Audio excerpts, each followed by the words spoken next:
American and British airstrikes have again targeted Houthi weapons sites in Yemen. The operations follow a series of similar strikes recently after attacks on shipping in the Red Sea.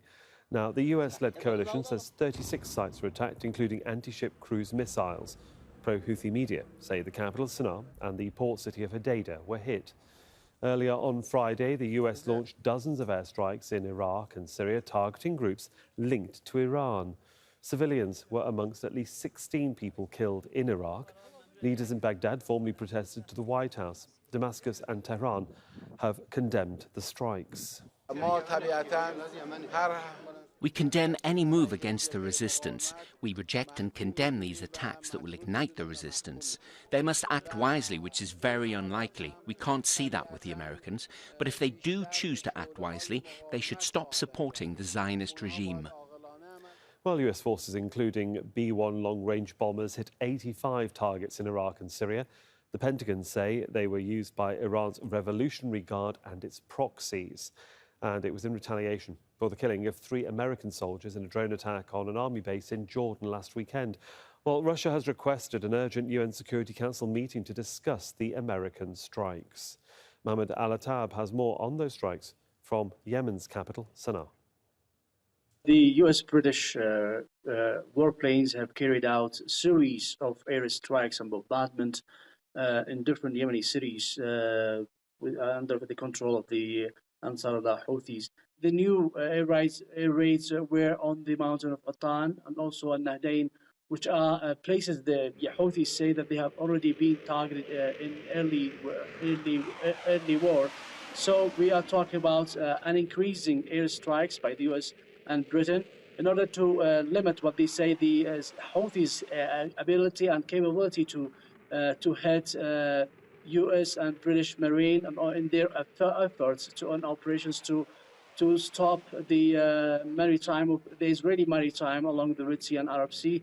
They say this is a pressure on Israel in order to put an end to its aggression on people in Gaza and also to end its blockade there. Let's get the very latest from Washington, D.C. and speak to our White House correspondent, Kimberly Halkett. And Kimberly, what more is the administration saying about these strikes now across Yemen? The Defense Secretary, Lloyd Austin, issuing a statement saying this collective action sends a message to the Houthis they will bear further consequences if they don't end illegal attacks on international shipping and naval vessels. And you will recall in recent weeks there have been these tit-for-tat actions between the United States and the Iranian-backed militia groups in the Red Sea. But the most recent action, of course, being the strikes on the Houthi targets inside Yemen by the United States and the United Kingdom.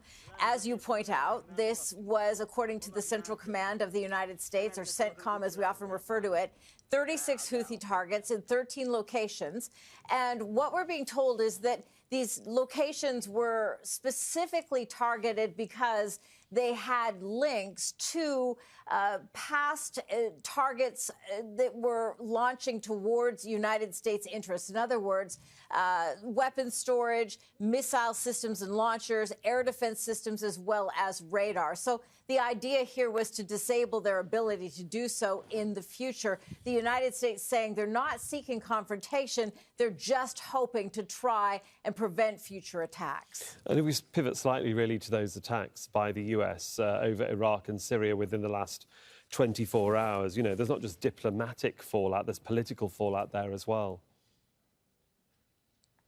Yeah, there's no question, because the United States president was under a lot of political pressure here in the United States to act as a result of almost a week ago that attack on those on that outpost in Jordan that claimed the lives of not only 3 U.S. soldiers, but also wounded 41 others, some of them gravely. So there was internal pressure, but at the same time, while the American public may have been looking for some sort of avenging of those deaths, there was no interest, according to polling, for some broader Middle East conflict. And that certainly was reflected also by some within the president's own Democratic Party. What I can tell you, though, is that when it comes to the intelligence behind those attacks in Iraq and Syria that took place on Friday, we did press the administration and the U.S. military about the intelligence behind those targets and how they were selected. They insist that they had credible, clear, and irrefutable evidence that those targets were selected based on intelligence that they could not share. We asked if it would be shared in the future. They said that this is an ongoing military operation. As you recall, the U.S. president saying that they are continuing this operation. We're not sure how much longer this will go. But the bottom line in all of this, what is clear is that the United States says they are looking to finish the campaign in order to make sure that the United States' interests are protected in the region. And again, the one thing that they want to double down on is they are not seeking direct conflict with Iran. Kimberly Halkett there for us in Washington. Thank you.